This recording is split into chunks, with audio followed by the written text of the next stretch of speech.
our third keynote speaker, actually fourth, because we had two in one session of the day, David Armitage, who of course will be known to many of you. He teaches both intellectual and international history at Harvard University, where he has also served as chair of the Harvard History Department.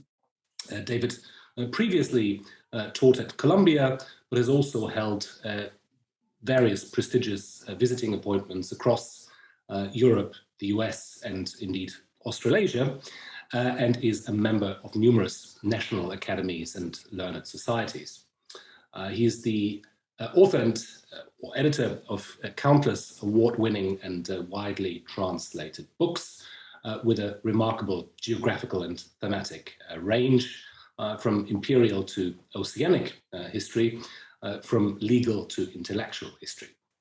And for the purposes of this conference, his much celebrated 2017 book, Civil Wars, A History in Ideas, is obviously of particular relevance, not least because David tried to do something that historians rarely dare to do, namely to offer a longue durée intellectual history of evolving and changing ideas of civil war from ancient Rome to the present day, thus using a time frame that is even wider than the 200-year time span explored by Stathis Kalyvas this morning. So we're really looking forward to hearing from you, David, and of course the topic of his keynote lecture is Ideas of Civil War.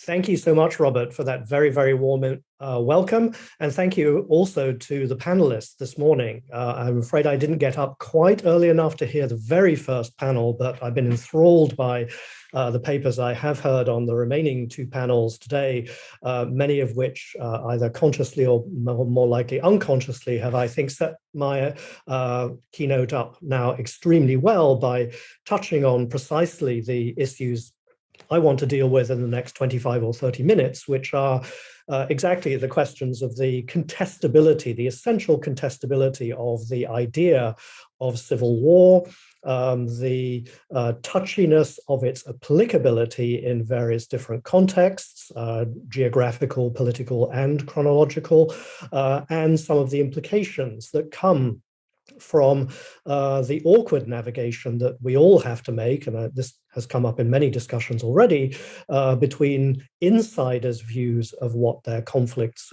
were, what their form was, what their etiology was, even what their future might be, and the way in which we as historians and indeed other human scientists might consider these conflicts in the aggregate or across time. So what I will do again in the next few minutes is to recap some of the points from my book, to remind those of you who may have read it, but also to fill in some of the gaps for those of you who may not, because I think this will help us to tie together some of the very, very productive discussions which have already emerged within the papers and then in the very rich Q&A sessions which have followed previous panels already today.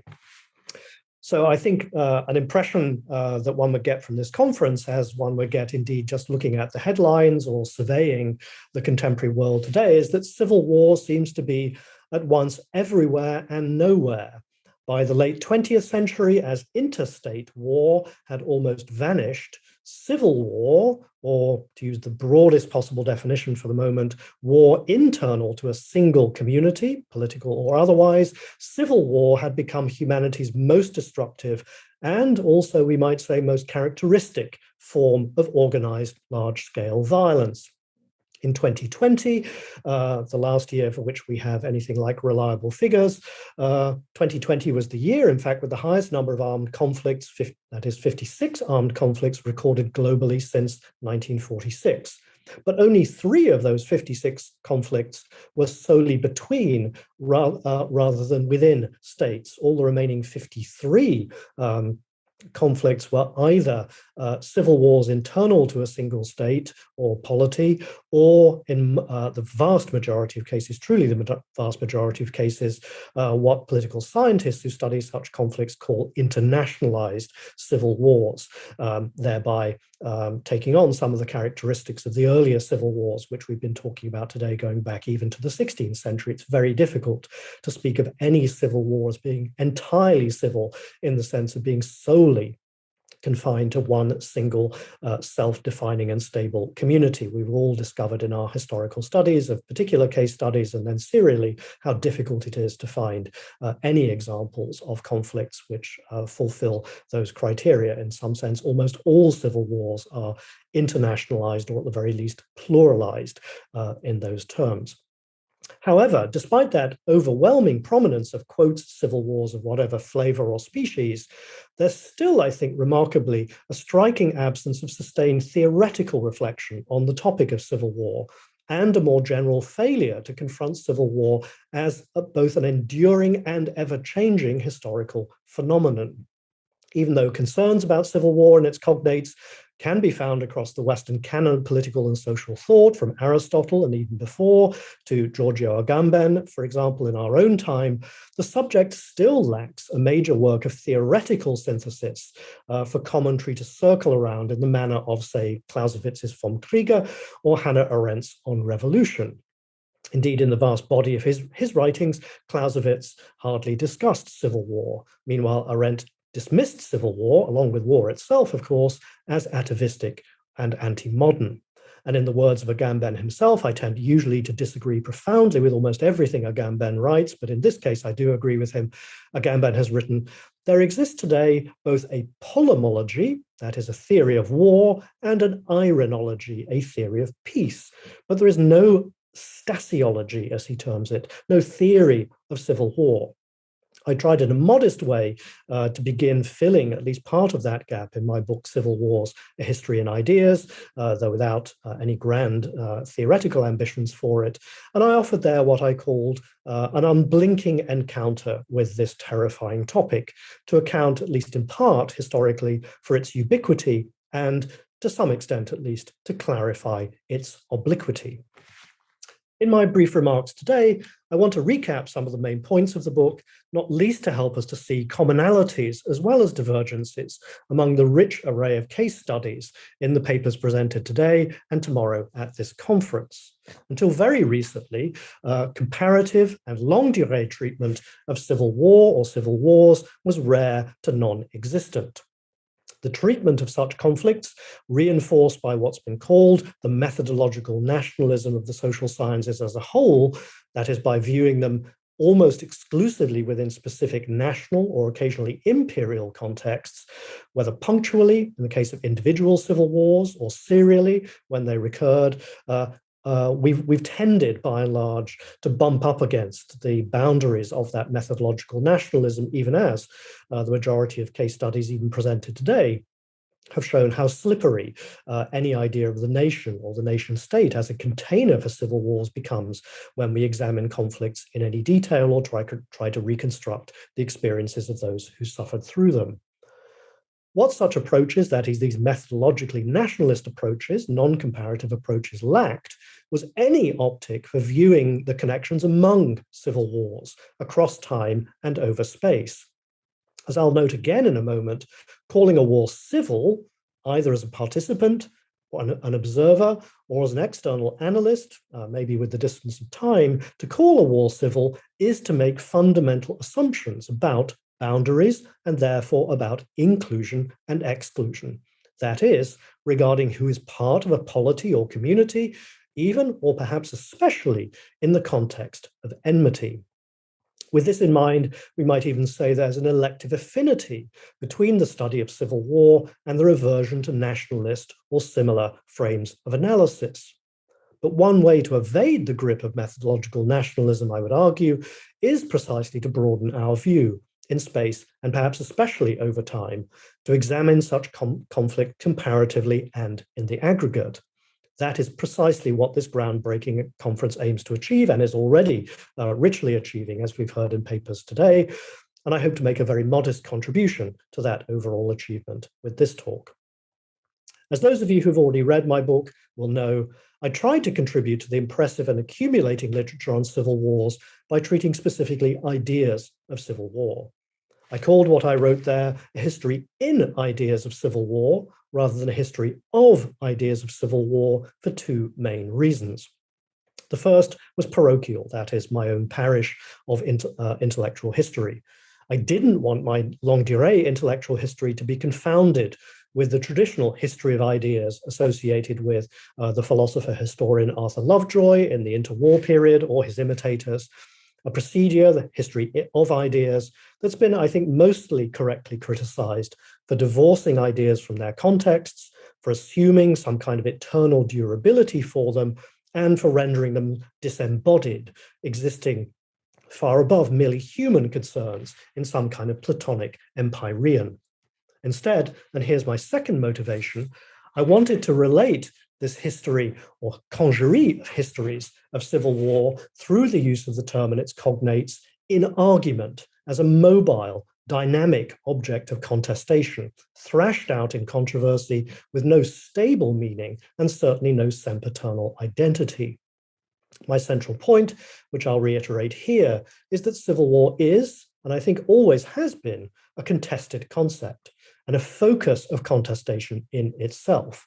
Indeed, ever since it was invented by the Romans over 2,000 years ago, who were the first to call their most destructive and most intimate conflicts both civil and war. Civil wars, a history and ideas, was based on the assumption that a phenomenon that had an identifiable beginning in Republican Rome might one day have a discernible end in our own time, or perhaps, if we can be hopeful, soon after. The work traced conceptions of civil war across 2 millennia, from the ancient Mediterranean to the global present.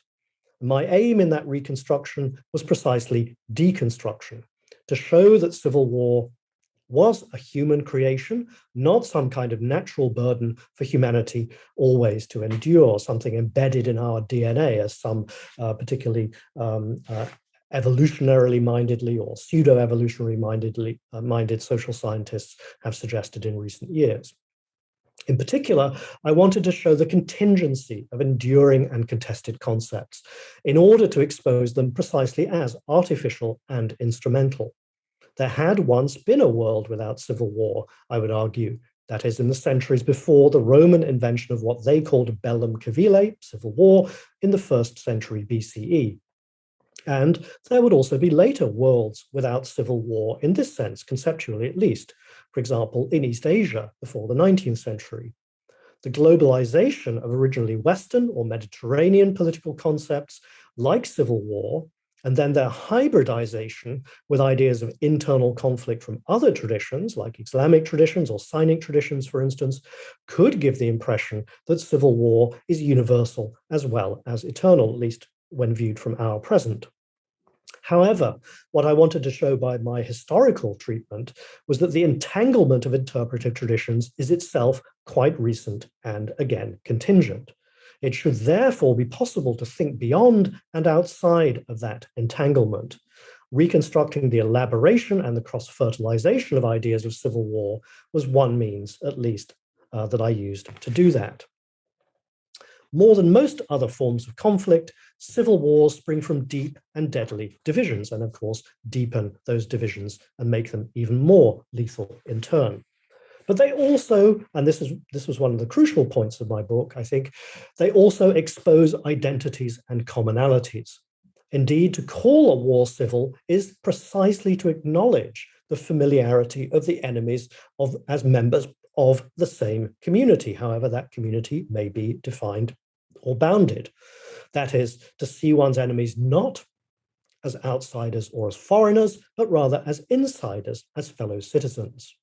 This, again, went back precisely to the Romans, who named their conflicts after the enemy they fought. We have tended in the last century, for instance, to name our wars either after the place where they're being fought, the Vietnam War, or to think of them in terms of their temporal boundaries, for instance. But for the Romans, their general form of naming wars was precisely to call them after their enemy.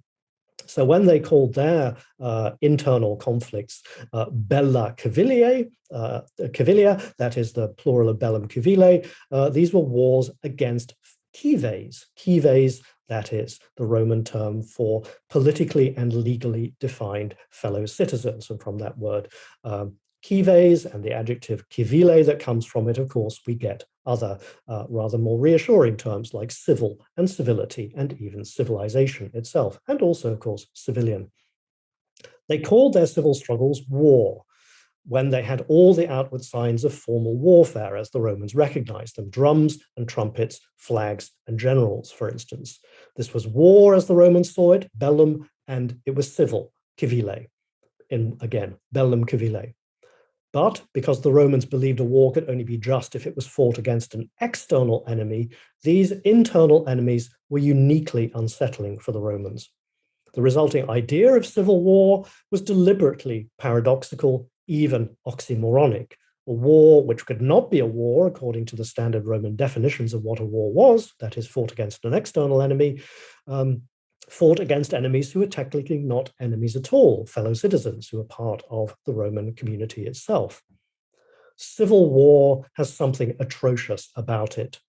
The German Nazi political theorist Carl Schmitt later remarked, civil war is fraternal war because it is conducted within a common political unit, and because, and this is the crucial point, and because both warring sides at the same time absolutely affirm and absolutely deny that common unit.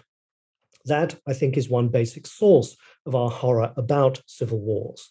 We should not underestimate the effect of civil wars precisely in forcing a recognition of commonality amid confrontation, of making us see ourselves in the mirror of enmity, of recognizing identity, whether at the point of a sword or down the barrel of a gun. Civil war, I've argued, has been paradoxically fertile, conceptually at least, in part because there's never been a time when its definition was settled or could be settled to everyone's satisfaction, or when the term could be used without question or without contestation. This is in part, again, I've argued, because civil war has been disputed and debated within so many different historical contexts and different historical traditions. Naming, and this is something that came up in the questions after the last session, naming is always a form of framing. The application of the term civil war can depend upon whether you're a ruler or a rebel, a victor or the vanquished, an established government or an interested third party.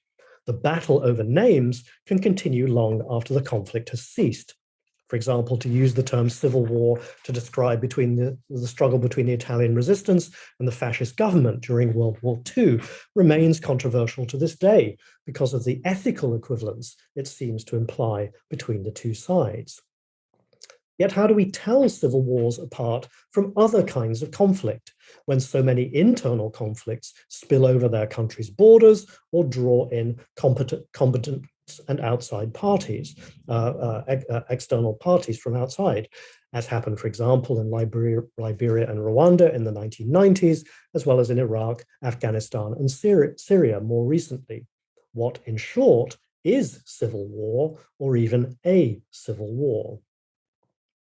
Any complex idea, and I insist that civil war is a complex idea, any complex idea like civil war has multiple pasts. Historians can show the paths not taken, as well as the many and winding roads by which we came to our current understandings. My History in Ideas of Civil War investigated a key idea in Western and latterly global argument in its multiple historical contexts from ancient Rome to the modern Middle East and South Asia. And in it, I identified three major turning points in arguments over the meaning of civil war across those centuries. The first, in the late 18th century, came at the moment when contemporaries needed to distinguish civil war from another overwhelming category of violent and transformative upheaval, that is, from revolution. The second turning point came relatively soon after, in the middle of the 19th century, I argued, and it occurred when the first attempts were made to pin down the meanings of civil war in legal vocabulary, an effort made not coincidentally during the conflict we now know as the American Civil War of 1861 to 65. And the third key turning point I identified came during the late phase of the Cold War, when social scientists decided to define the term to help them analyze the conflicts going on around the world during an era of proxy wars and decolonization. Our confusions about the meaning and application of civil war to contemporary conflicts, contemporary that is to us now or in recent years, are, I believe, the product of the concept's long and contested history.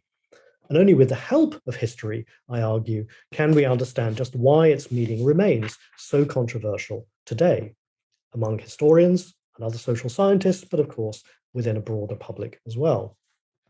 One of the methodological arguments of my book was that civil war, like similarly contested concepts with enduring histories, accumulates meanings over time without ever quite casting off all its earlier connotations.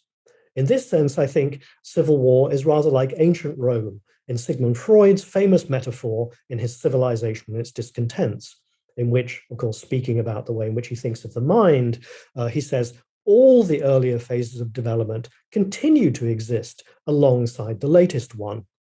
Where the Colosseum now stands in Rome, we could at the same time admire Nero's vanished golden house. That is the layering of successive discourses of civil war, like Freud's metaphor of the layering of the overlapping and intertwining levels of the mind itself, the layering of successive discourses of civil war.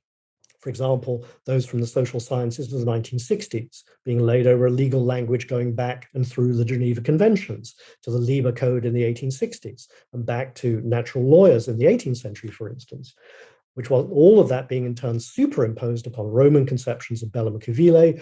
All of those layerings, that stratification, means that our contemporary languages of civil war retain many elements from prior conceptions, whether we know it or not. Sometimes we're spoken by our language or our historic languages. And one thing a historian of ideas can do is to peel back and demystify some of those languages to show how they continue to jostle, even when we're in ignorance of the consciousness of that. The job of the intellectual historian in this sense becomes archaeological, again, peeling back the various strata to show how they were laid down, how they have persisted, and also how they've impacted upon one another over time and indeed into the present. And I think this is particularly felicitous procedure in relation to civil war for a reason that's been articulated beautifully by the Vietnamese writer Viet Thanh Nguyen recently. Nguyen has written, all wars are fought twice. The first time on the battlefield, the second time in memory. And again, I think that could be a motto for basically all the papers that we've heard today, even going back to the 16th century. That, I think, that double battle on the battlefield and then on the battlefield of memory is especially true of civil wars. A few countries in the world have imagined themselves free of civil war, very few. Others can hardly imagine themselves without the memory of civil war. The United States, where I sit now, for one, where the legacy of civil war still divides society bitterly 150 years after the end of the conflict, or the apparent end of the conflict, the formal end of the conflict. It was asked earlier today, when do civil wars end? T.S. Eliot and others have said nomically, but I think very importantly in fundamental senses, many, if not most civil wars do not end at all, precisely because of that continuing battle on the field of memory. The international community perceives still other parts of the world, let's say Iraq, for instance, as apparently perpetual battlegrounds of unending civil wars, like Rome's Afghanistan may be moving back into this category even as we speak. In each case, there seems little doubt about what is and what is not civil war. Everyone knows it when they see it, it seems. But the benefit of history, I think, and perhaps the curse of remembering that history, is the knowledge that civil war has never been quite as stable or transparent a category as its use in popular speech might imply. Civil war, I insist, was not a fact of nature waiting to be discovered. It was an artifact of human culture that had to be invented, and it was the Romans who invented it. When they did invent it, or when they had invented it, again in the 1st century BCE, they adopted it rather gingerly, very reluctantly at first. For a long time, they indeed used the term only with trepidation. Yet some such conflicts came back so often across the history of the Roman Republic and into the early decades of the Roman Empire that they appear to be woven into the very fabric of Roman public and political life. The Roman historians who wrote about this phenomenon, the serial phenomenon, created a narrative, in fact, a series of narratives, a set of different and overlapping narratives of their own civilization as being prone to civil war and even cursed by civil war. A set of narratives that would endure for centuries and inform later understandings of civil war across early modern and indeed into modern Europe and beyond. Indeed, for more than 1,500 years, I've argued, civil war, at least in the West, in the broadest sense of that term, civil war was viewed through Rome-tinted spectacles. These Roman or Romanoid explanations and the narratives that carried them forward through time provided the repertoire from which later thinkers in Europe, especially between the 16th and 18th centuries, drew their own conceptions of civil war.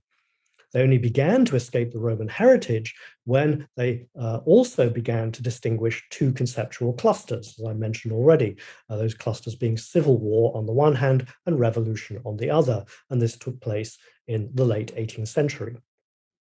These two forms, overlapping as they were, but distinct as they had to be, these two forms of violent political upheaval would drift apart from each other with quite distinct moral and political implications.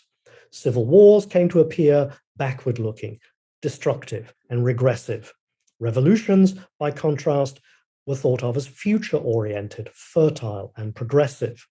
Successful civil wars, like the first American Civil War, or what we call the American War of Independence now, such successful civil wars were often rebranded as revolutions. Again, think of the American Revolution. Revolutionaries would often later deny that they'd ever been engaged in civil wars. And we can easily perform the political conjugation.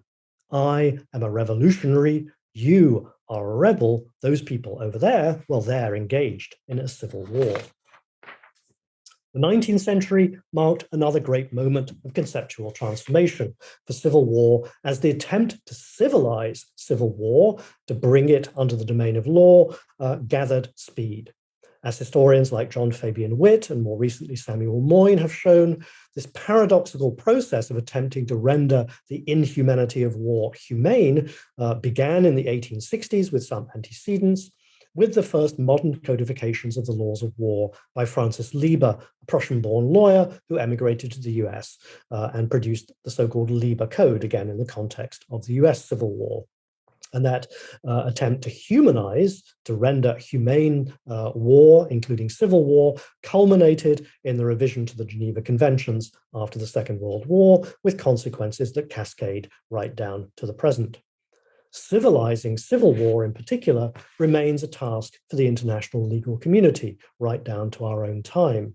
The roots of their concern and the tensions civil war raised within what we now call international humanitarian law are the subject of the latter part of my book.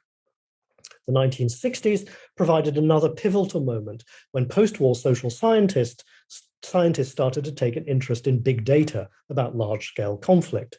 And out of that moment emerged the first attempts to define civil war, up to and including the famous definition produced by the Correlates of War Project at the University of Michigan. I'm sure all of you can recite this definition because it's very widely used, albeit with some refinements.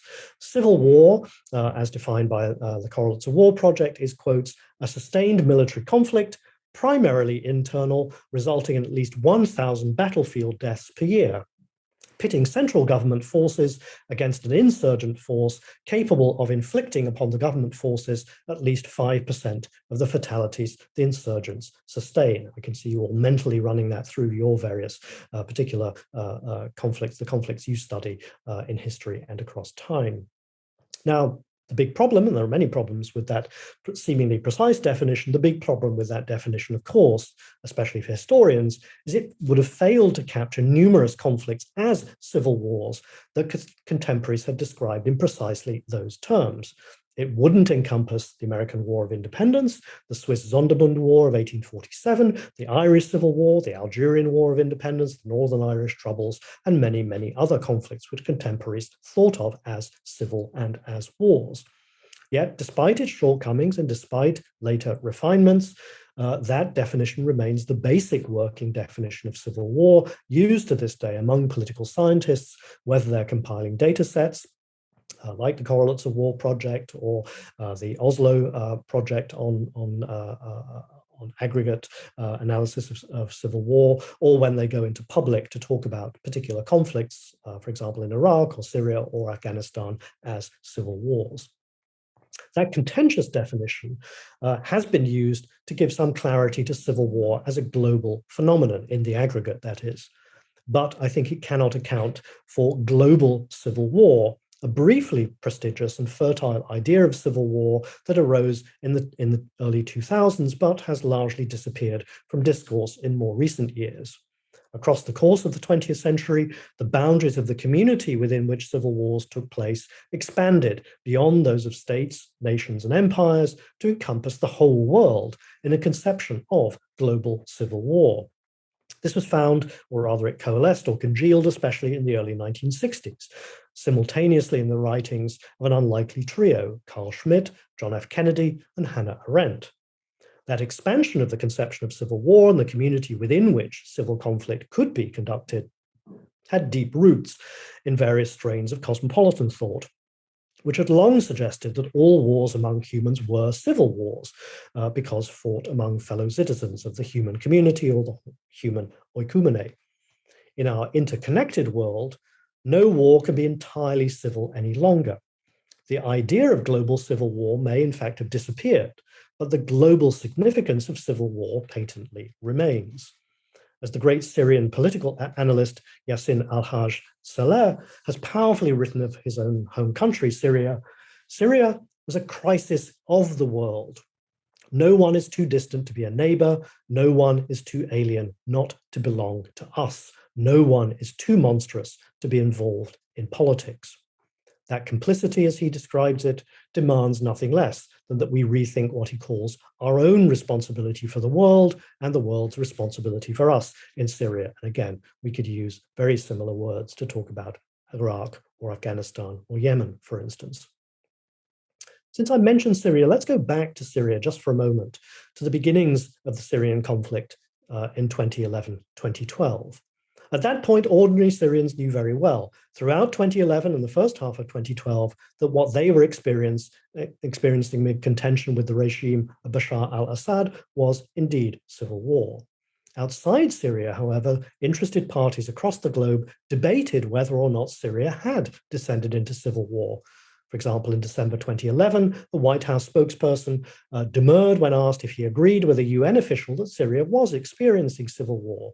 We think violence needs to end in Syria, he said earnestly.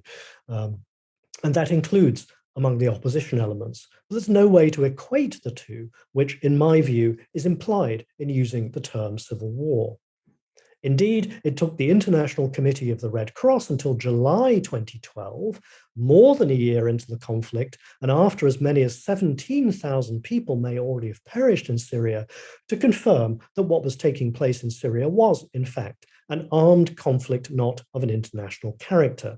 Those weaselly words, of course, being the formal definition of a civil war or a non-international armed conflict used in international humanitarian law. Only when the ICRC had made that determination would it become possible for the relevant parties to be covered by the relevant provisions of the Geneva Conventions, for instance.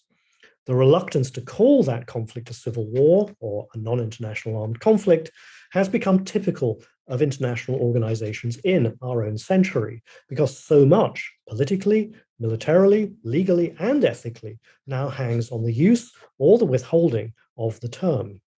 A set of legal protocols, the Geneva Conventions, designed to humanize the conduct of civil war and to bring to bear humanitarian constraints on its practice and to minimize some of the terrible human cost of civil war, has served in recent years only to constrain international actors in their attitudes towards Syria and other conflicts.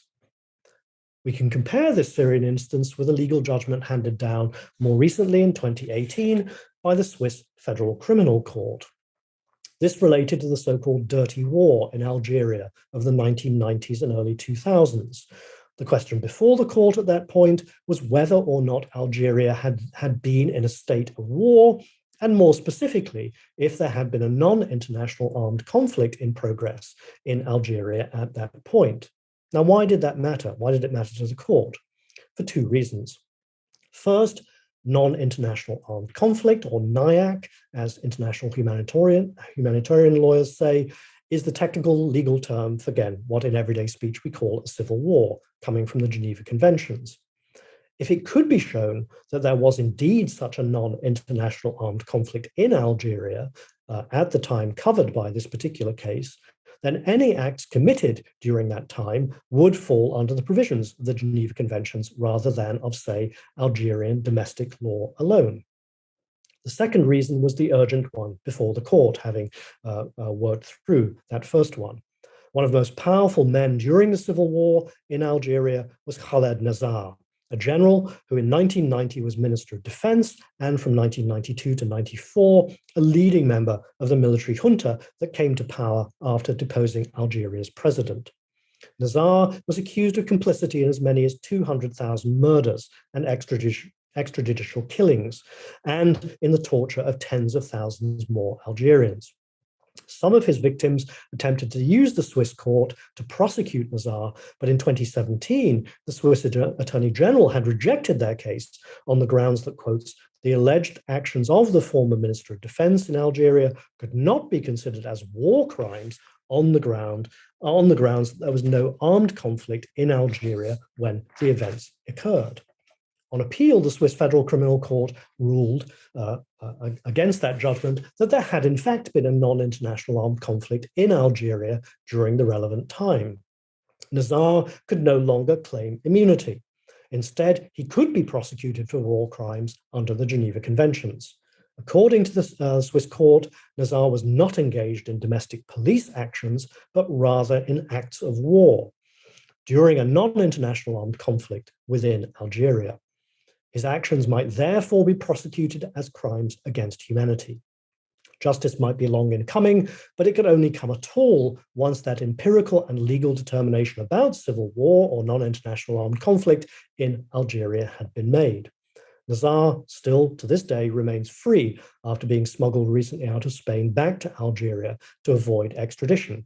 But the FCC's judgment remains the first such judgment to identify Algeria in particular as being in a state of civil war during its so-called Black Decade. And we might compare this, for instance, with judgments made by the International Criminal Tribunal on the former Yugoslavia about the state of civil war taking place there, rather than the application of domestic law, therefore acts of war, war crimes being committed in that context as well.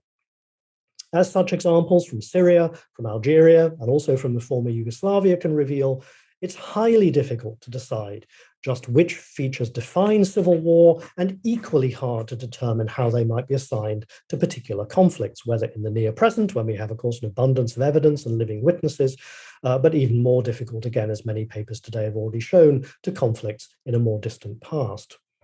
Being precise in the sense of using clear definitions turns out to be inescapably political and ideological in relation to civil war. The elements of definitions of civil war, as much as their application, are always matters for principled dispute, increasingly conducted within the ideological constraints of legal language or the language of the social sciences, for instance.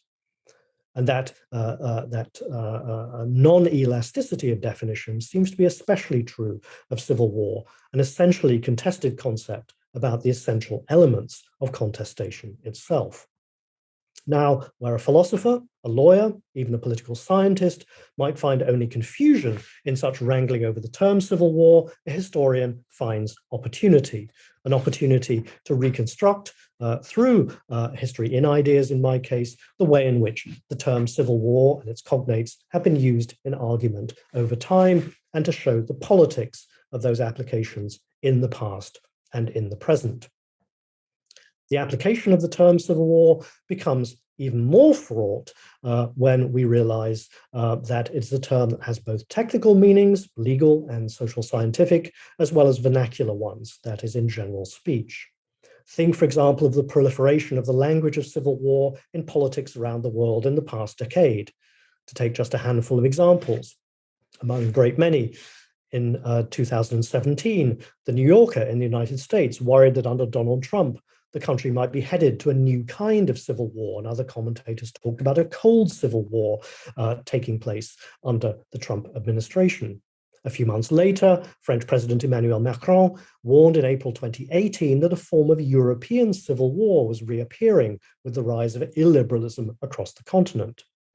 In parallel fashion, the German political scientist Ulrike Guérot wrote of the crisis in the European as der neue Bürgerkrieg, the new civil war. They each echoed widespread threats or fears of civil war from across the political spectrum on both sides of the Atlantic, and one could find this in places like Brazil as well, for instance. Talk of civil war, of course, ramped up again in the US after the presidential election of 2020, and especially around the Capitol insurrection of January 2021. More recently, only 6 months ago, Benjamin Netanyahu was warning, of course, for naked electoral reasons, as missiles rained down over Israeli territory, about the possibility of civil wars between Arab and Jewish Israelis. Within broadly democratic societies, promotion of resistance through violence in the language of civil war still remains mostly the preserve of the extreme right, as in the case, for example, of Götz Kubitschek, the German anti-immigrant theorist of what he calls pre-Civil War, vor Bürgerkrieg, for instance. For proponents of civil war, that is, people actively encouraging or merely hoping for civil war, the contest will be waged against those they deem to be alien, extraneous, or not citizens at all. In this sense, their conception of civil war represents precisely a subversion and rejection of the classical conceptions anatomized in civil wars, which of course acknowledge the commonality amid conflict among fellow citizens. Now, my own history of ideas of civil war, to wrap up these remarks, my own history of ideas of civil war was mostly confined to the Mediterranean and Atlantic worlds, with some sidelights on how the languages of civil war went global through international institutions that propagate social scientific rationality or aim to uphold humanitarian law, for instance. My modest hope was that civil wars might inspire historians of world regions beyond the global north to reconstruct their local languages of internal or intestine or civil conflict in similar genealogical and archaeological fashion. That might not yet produce a synthesis, but I think it might confirm civil war's usefulness in revealing the nature and limits of politics in distinct contexts across space and time, and the multiple articulations of politics with violence. And I'm glad, and I must say even a little proud, to report that that proliferation of new studies is exactly what's been happening in recent years. For example, those of you who pay attention to the classics will have seen an upsurge of really excellent work on the civil wars of ancient Rome and even of ancient Greece. I also attended a conference a couple of years ago on Arabic and Islamic conceptions of fitna, for instance. And later this autumn, in a few weeks, in fact, Princeton University Press will publish Violent Fraternity, a truly brilliant book by Shruti Kapila, a intellectual historian from Cambridge, on political thought in modern South Asia, which attends precisely to the articulation of political violence with commonality, fraternity, violent fraternity indeed, as her title suggests. Now, my own engagement over a decade with ideas of civil war led me to the conclusion that the long view of civil wars, like the long view of civil wars being taken in this conference, can in the end encourage three things: humility, complexity, and even some hope. Humility, because we can see over the longue durée that much of what we think we now know about civil wars has been discovered centuries, even millennia ago.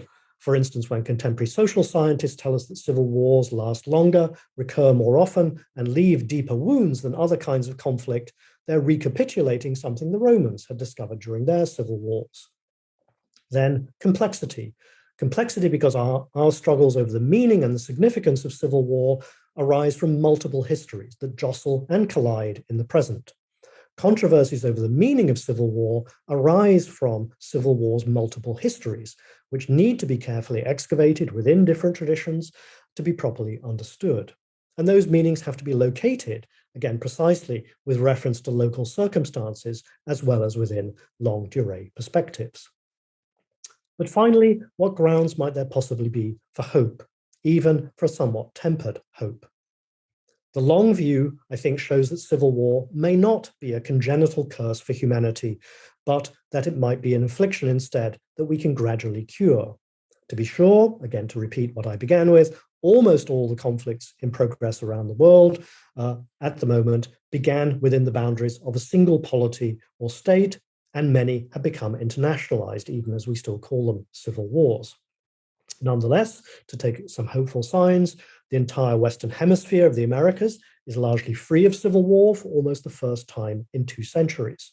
And major civil wars, for example, in Sri Lanka and more recently in Colombia, have been terminated after decades of death and destruction by negotiated agreements, though not without some continuing aftershocks as well, of course.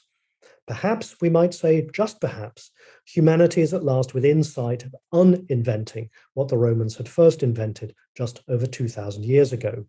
Until we do achieve that, we still need history, I insist, and a very long view of history to assess the future prospects for escaping one of humanity's most destructive discontents. And it is just that long view of history that this pivotal conference can indeed provide. Thank you very much for your attention.